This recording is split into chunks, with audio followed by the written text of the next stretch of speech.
Hello everyone, today we have new video review, and as you can see this time we have a chance to check closer new kit from ICM in 1/48 scale, which copies MiG-25PD. As it's written here, it's a Soviet interceptor fighter in 1/48 scale, as I said before. But first, let me remind you that we are still gathering money for the new camera, and you can help us by pressing the donate button on our website. It is easy, it is safe because it's done via PayPal, and of course you decide the amount you would like to donate us.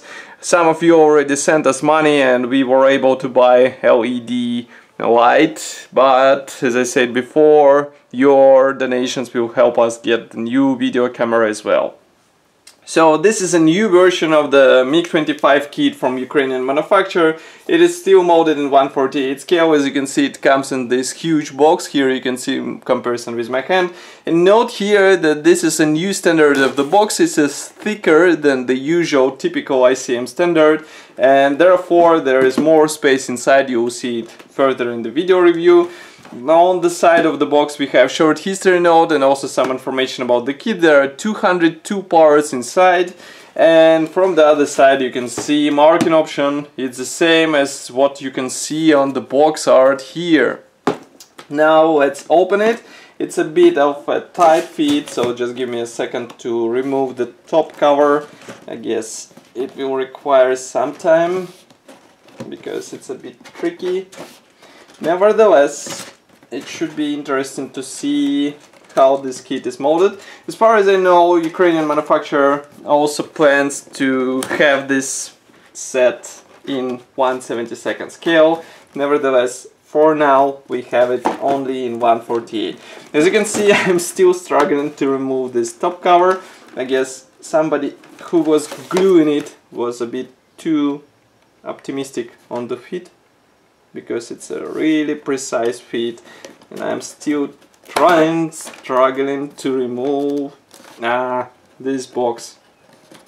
And I wonder if this white box stayed the same as on the previous releases. Just give me... Yes, it is the same as far as you can see, but I'm still trying to remove this color printed top segment.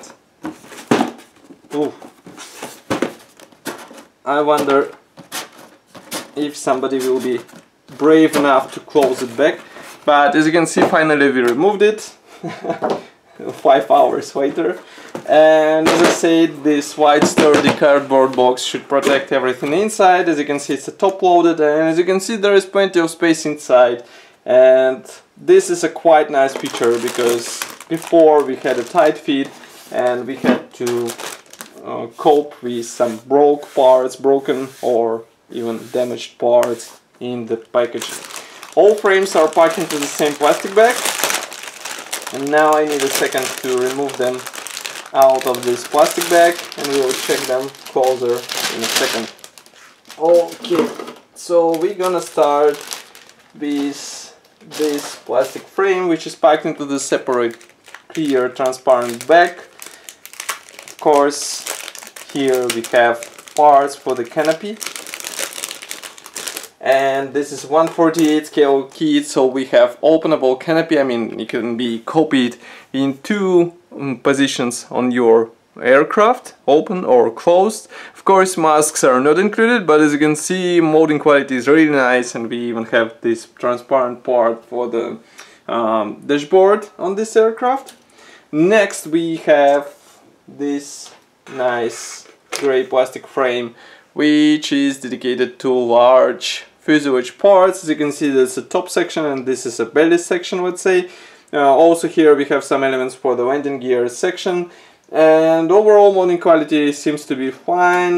I don't see any possible problems with this. I can even zoom in so that you can see external detailing of these parts. We have riveting and recessed panel lines. Everything looks fine.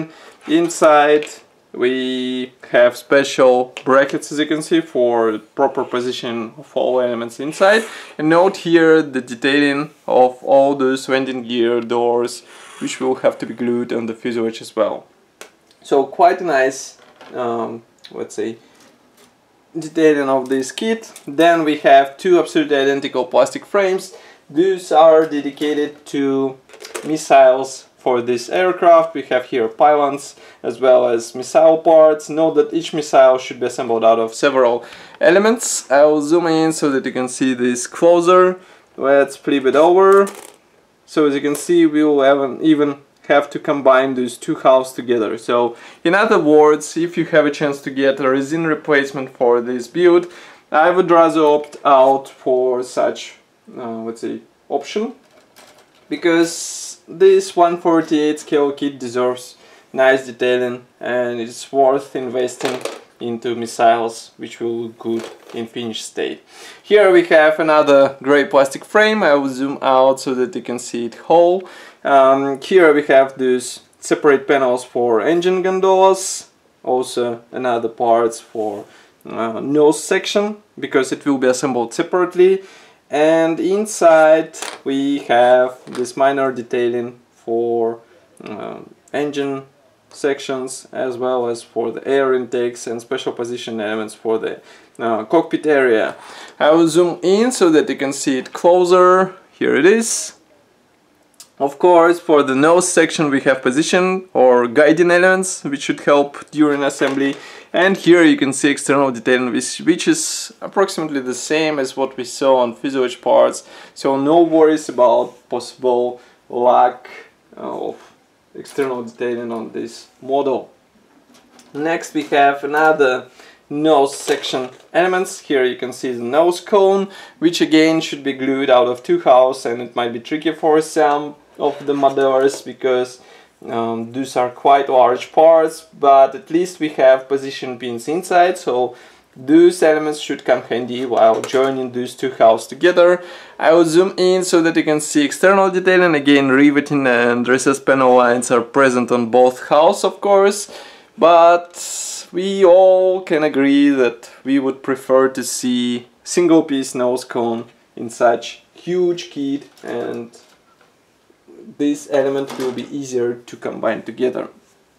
Then here we have tail segment parts. As you can see, again, tail segment will be separate, and overall molding quality seems to be fine. External detailing is exactly the same as what we saw before. I will zoom in so that you can see it with your own eyes. Recessed panel lines, riveting, everything looks nice, and with proper washings and weathering and shading, all those details should look even better.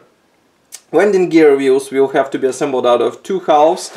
I will zoom in so that you can see detailing of these parts. They look quite fine for out of the box version. Nevertheless, again, I would rather advise to search for some resin replacement if you prefer to build detailed version of your huge Mikoyan aircraft.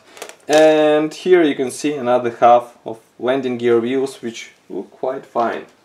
Next we have another grey plastic sprue, and here we have this huge halves for the fuel tanks, also some parts for the air intakes, some parts for the landing gear. Here we have landing gear leg, I guess that's the nose part.